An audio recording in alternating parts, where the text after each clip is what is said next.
Selamat datang di Mir Video Channel, channel pembelajaran, tutorial, dan aktivitas.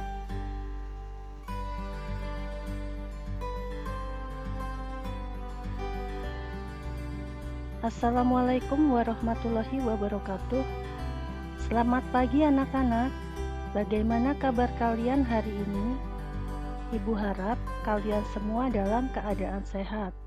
Amin. Alhamdulillahirabbil alamin. Sebelum kita mulai pembelajaran jarak jauh atau PJJ, ada baiknya kita ucapkan basmalah terlebih dahulu. Bismillahirrahmanirrahim.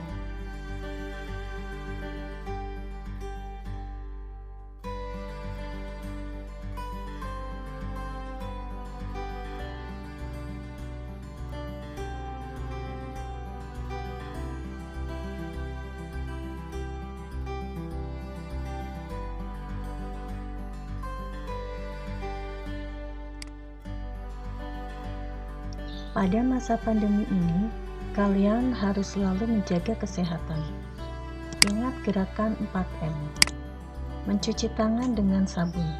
Seringlah mencuci tangan dengan sabun agar terjaga kesehatanmu. Menggunakan masker. Gunakan masker saat kalian bepergian. Menjaga jarak. Saat berada di luar rumah, kalian harus menjaga jarak dengan orang lain. Menghindari kerumunan. Dimanapun kalian berada, kalian harus selalu menghindari kerumunan.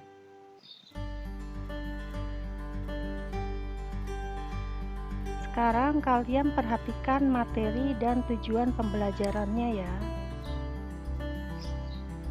Materi Bahasa Indonesia pada semester 2 yaitu KD 3.5, membandingkan karakteristik teks puisi dan teks prosa. KD 4.5, mengubah teks puisi ke dalam prosa dengan tetap memperhatikan makna isi teks puisi.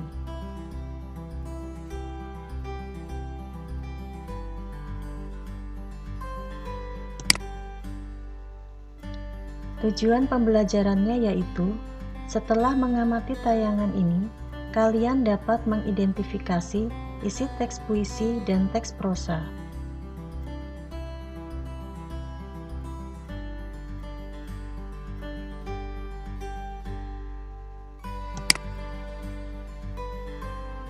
Tema hari ini adalah tema 8, Bumiku, dengan materi pembelajaran mengidentifikasi isi teks puisi dan teks prosa. Pada video yang lalu, kalian sudah mempelajari cara membandingkan teks puisi dan teks prosa. Kali ini kalian akan belajar cara mengidentifikasi isi teks puisi dan teks prosa.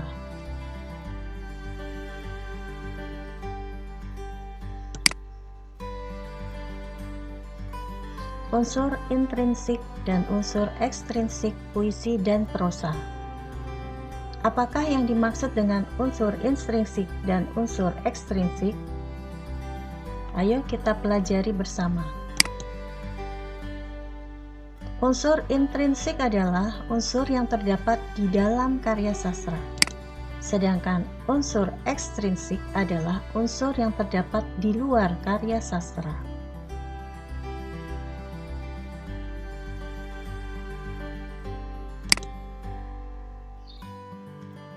Sekarang kita pelajari dahulu unsur intrinsik puisi. Saat mendengarkan atau menyaksikan pertunjukan puisi, banyak orang tidak mengetahui isi puisi tersebut. Untuk mengetahui isi puisi, kita perlu mengidentifikasi unsur-unsur puisi tersebut. Suatu karya puisi yang baik memiliki makna yang mendalam dan diungkapkan dengan segala unsur bahasa.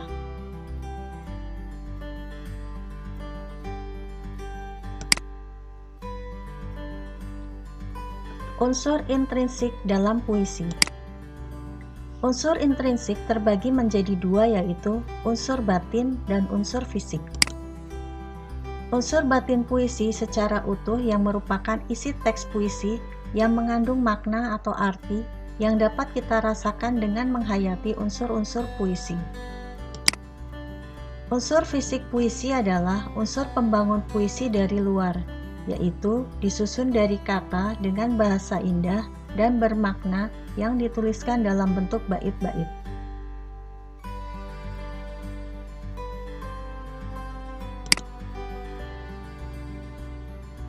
Unsur-unsur batin puisi. 1. Tema. Tema yaitu pokok pikiran dasar untuk mengembangkan dan membuat puisi. 2. Rasa. Rasa yaitu sikap penyair terhadap pokok permasalahan yang terdapat dalam puisinya. Pengungkapan tema dan rasa erat kaitannya dengan latar belakang sosial dan psikologi penyair, misalnya latar belakang pendidikan, agama, jenis kelamin, kelas sosial, kedudukan dalam masyarakat, usia, dan pengetahuan. 3. Nada. Nada yaitu sikap penyair terhadap pembacanya. Nada juga berhubungan dengan tema dan rasa.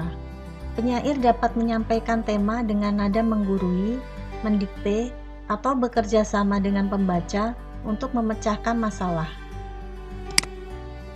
4. Amanat. Amanat yaitu pesan yang ingin disampaikan pengarang kepada pembaca atau pendengar.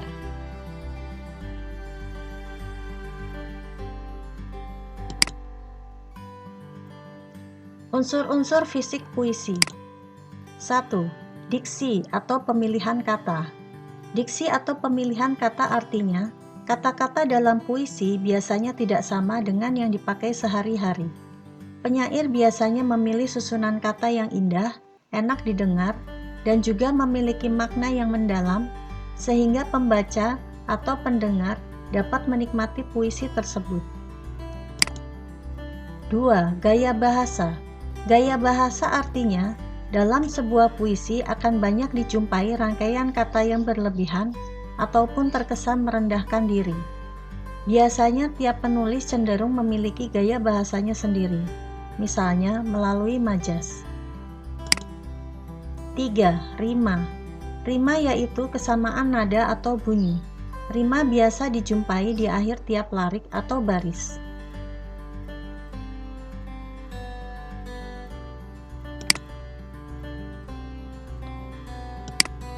4. Tipografi. Tipografi yaitu bentuk penulisan puisi. Secara umum sering ditemukan puisi dalam bentuk baris, tetapi ada juga puisi yang disusun dalam bentuk tertentu, misalkan zigzag. 5. Imaji. Imaji artinya unsur-unsur puisi yang memberikan gambaran dalam sebuah puisi, baik yang menyentuh indera penglihatan, pendengaran, penciuman, atau peraba. Tujuan penggambaran agar pembaca puisi dapat dibawa memasuki pengalaman yang diungkapkan penyair.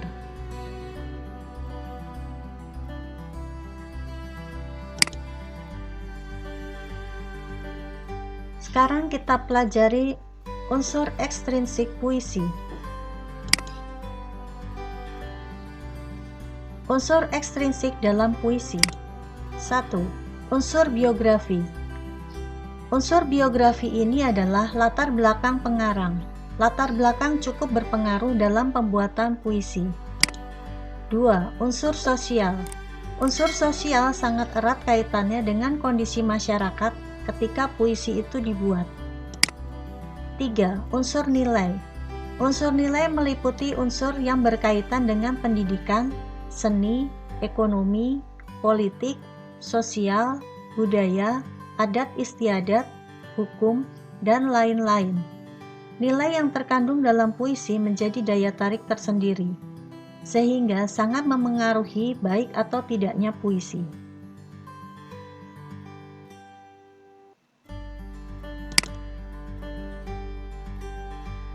Bacalah puisi berikut.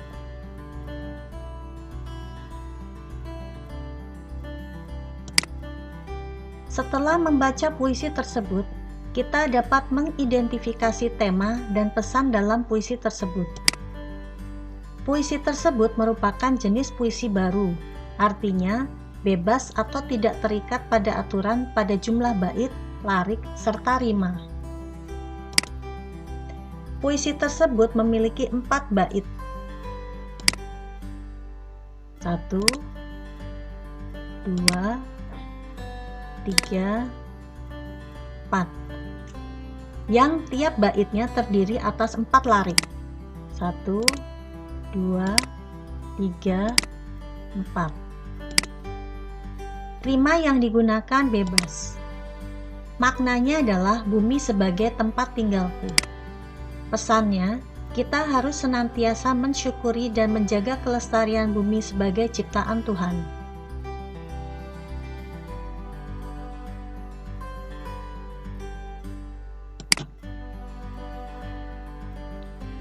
Sekarang kita pelajari unsur intrinsik prosa.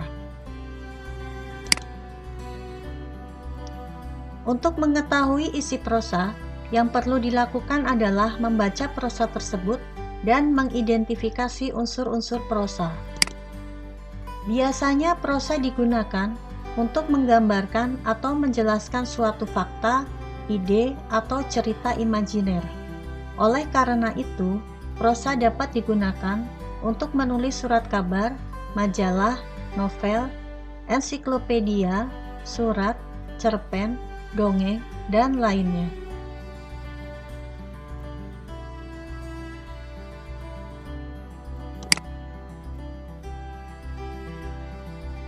Unsur intrinsik dalam prosa.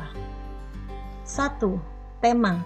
Tema adalah gagasan, ide, atau pikiran utama yang mendasari suatu karya sastra.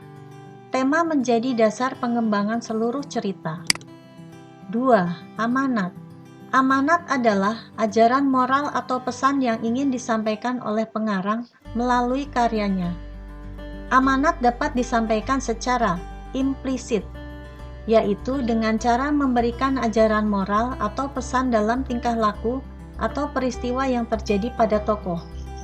Dapat juga disampaikan secara eksplisit, yaitu dengan penyampaian seruan, saran, peringatan, nasihat, anjuran, atau larangan yang berhubungan dengan gagasan utama cerita.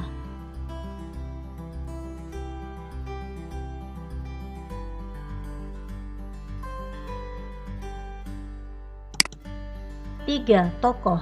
Tokoh adalah individu ciptaan atau rekaan pengarang yang mengalami peristiwa-peristiwa dalam berbagai peristiwa cerita.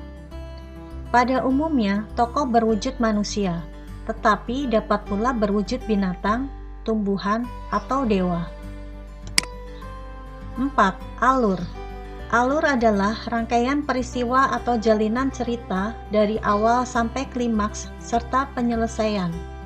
Berikut macam-macam alur. Alur mundur. Alur mundur yaitu jalinan peristiwa dari masa kini ke masa lalu. Alur maju. Alur maju yaitu jalinan peristiwa dari masa lalu ke masa kini. Alur gabungan. Alur gabungan yaitu gabungan dari alur maju dan alur mundur secara bersama-sama.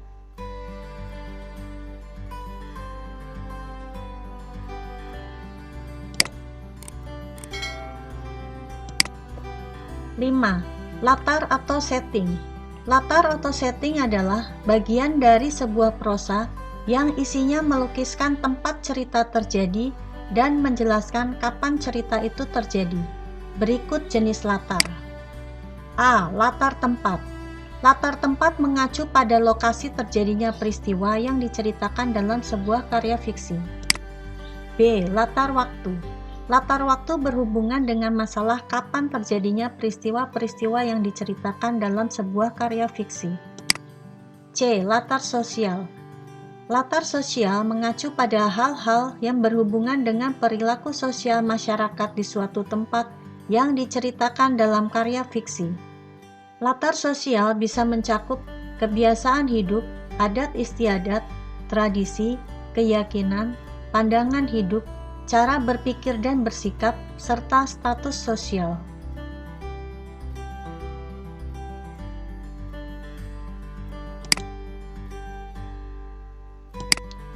6. Sudut pandang atau point of view.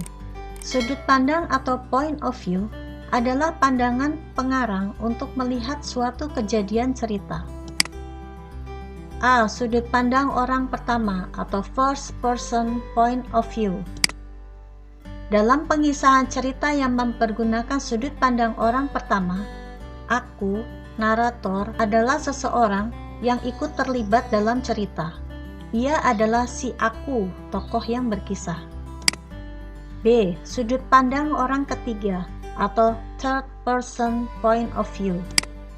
Dalam pengisahan cerita yang mempergunakan sudut pandang orang ketiga, dia, narator, adalah seseorang yang berada di luar cerita, yang menampilkan tokoh-tokoh cerita dengan menyebut nama atau kata gantinya, ia, dia, atau mereka.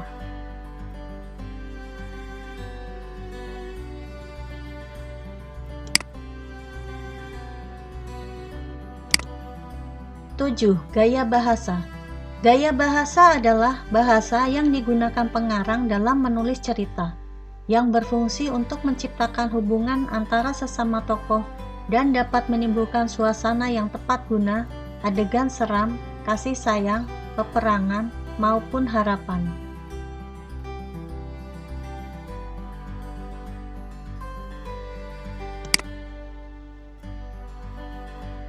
Sekarang kita pelajari materi terakhir, unsur ekstrinsik prosa.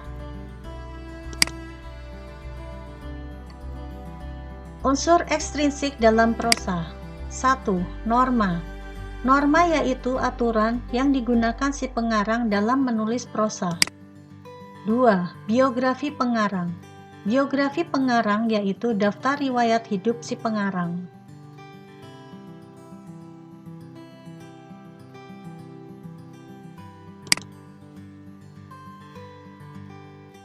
Bacalah prosa berikut.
Setelah membaca prosa tersebut, kita dapat mengidentifikasi tema, tokoh, sifat tokoh, latar dalam prosa, serta pesan atau amanat dalam prosa. Prosa tersebut dapat dikategorikan sebagai cerpen atau cerita pendek.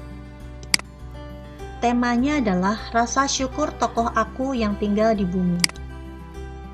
Tokohnya adalah aku, dan memiliki sifat bersyukur, ceria, dan senang berbagi cerita kepada teman-temannya. Latarnya adalah di dalam kendaraan umum. Amanatnya senantiasa bersyukur atas apa yang kita miliki dan kita alami.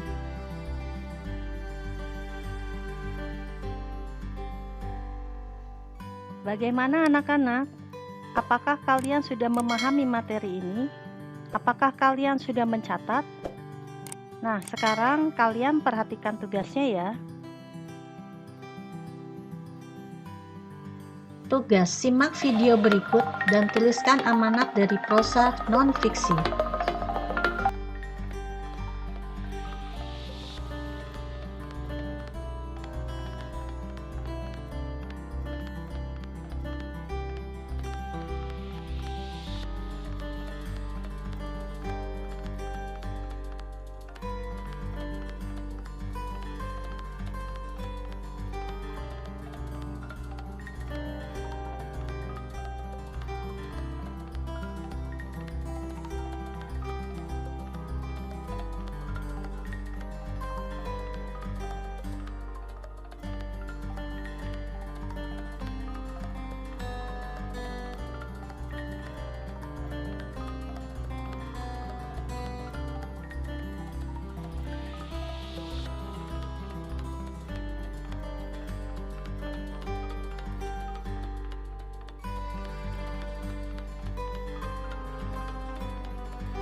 Tugas kalian pada video ini yaitu kalian kerjakan tugas yang tadi, kemudian buatlah identifikasi isi teks puisi dan teks prosa.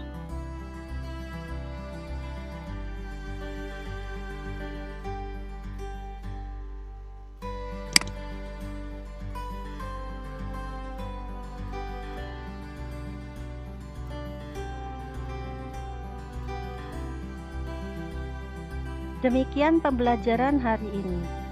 Selamat mengerjakan tugas ya. Sampai bertemu di video pembelajaran selanjutnya. Semoga bermanfaat. Wassalamualaikum warahmatullahi wabarakatuh. Terima kasih sudah menonton. Terima kasih sudah menonton Mir Video Channel.